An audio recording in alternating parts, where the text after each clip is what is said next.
মাত্র ৪ ঘন্টার নোটিশে দীর্ঘদিনের বসতবাড়ি থেকে ভূমিহীনদের উচ্ছেদের চেষ্টা অন্যায় ও চক্রান্তমূলক বলে মন্তব্য করেছেন ভূমিমন্ত্রী মিজানুর রহমান মিনু। শুক্রবার রাজশাহীর পদ্মা আবাসিক এলাকায় নিজ বাসভবনে তিনি বলেন, উচ্ছেদের আগে অন্তত ৬-৭ দিন সময় দেওয়া উচিত। হঠাৎ করে ঘরবাড়ি ভেঙে দেওয়া মানবিক নয়। আর এটা একটা টেম্পারিং করা। ওটা আজকে হলো আর ৪ ঘন্টার মধ্যেই ভূমি উদ্ধার করতে যেতে হবে, তার মানে এখানে কোনো কিন্তু আছে। আমাকে ৬ দিন ৭ দিন সময় দিতে হবে। সেটা না দিয়ে চট করে যায় ভেঙে দেবো, এটা অন্যায় হয়েছে আমি মনে করি। আমি একজন ব্যক্তি, একজন মানুষ হিসেবে এটা মনে করি। নওদাপাড়ার পাবনাপাড়া এলাকায় অর্পিত সম্পত্তি নিয়ে চলমান বিরোধের প্রসঙ্গে মন্ত্রী জানান, ৪০-৪৫ বছর ধরে বসবাসরত দরিদ্র পরিবারগুলোর জন্য জেলা প্রশাসকের মাধ্যমে খাস জমি বন্দোবস্তের উদ্যোগ নেওয়া হবে।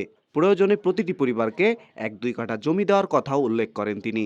সেই হিসেবে তারা প্রায় ৪০-৪৫ বছর ধরে আছে। আর যে জায়গাগুলোতে সেগুলো যদি খাস ক্ষতি না হয়, ভূমি মতলে, অবশ্যই আমরা তাদেরকে ১ কাঠা হোক, ১.৫ কাঠা হোক, ২ কাঠা করে হোক, ২ কাঠা করে হোক, আমরা চেষ্টা করব ডিসির মাধ্যমে দিয়ে দেওয়া। তাদেরকে আমি অ্যাপ্লিকেশন করতে বলেছি। তিনি অতীতের কিছু কর্মকর্তার ব্যর্থতাকে দায়ী করে বলেন, সাবেক সরকারের সময় ভূমিদস্যুরা এসব সম্পত্তি দখলের চেষ্টা করেছে, যা কোনোভাবেই গ্রহণযোগ্য নয়। একই সঙ্গে তিনি আইনি লড়াই জোরদার ও আইনজীবীদের নিয়ে একটি প্যানেল গঠনের পরামর্শ দেন এবং ব্যক্তিগত সহায়তার আশ্বাস দেন। এটা অতীতের যারা এগুলো জায়গায় দায়িত্ব ছিল তাদের ব্যর্থতা হচ্ছিল। আমিও নির্বাচন করতে গেছিলাম, সেখানে তাদেরকে আশ্বাস দিয়েছিলাম এটা আমারও পবিত্র দায়িত্ব। তারা নিঃস্ব গরিব, দীর্ঘদিন ধরে প্রায় ৪৫ বছর। যেখানে সাচ্চু বলে একটা ছেলে, এটা হচ্ছে আমাদের মনিক কাকার বা যে সম্পত্তি, এটা তারা হচ্ছে ভূমিদস্যু। আগের ফ্যাসিস্ট সরকারের সময় এখানে লিটন ছিল এবং যারা ভূমিদস্যুরা ছিল, সাহু ছিল, তারা মিলেই এগুলো জনগণের সম্পদ তারা দখল করার চেষ্টা করতো।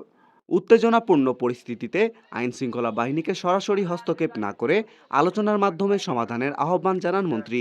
এই দিন সকালে ক্ষতিগ্রস্তরা মন্ত্রীর বাসভবনের সামনে অবস্থান ও অনশন কর্মসূচি পালন করলে তিনি তাদের সঙ্গে সংহতি জানিয়ে অনশন ভঙ্গ করান।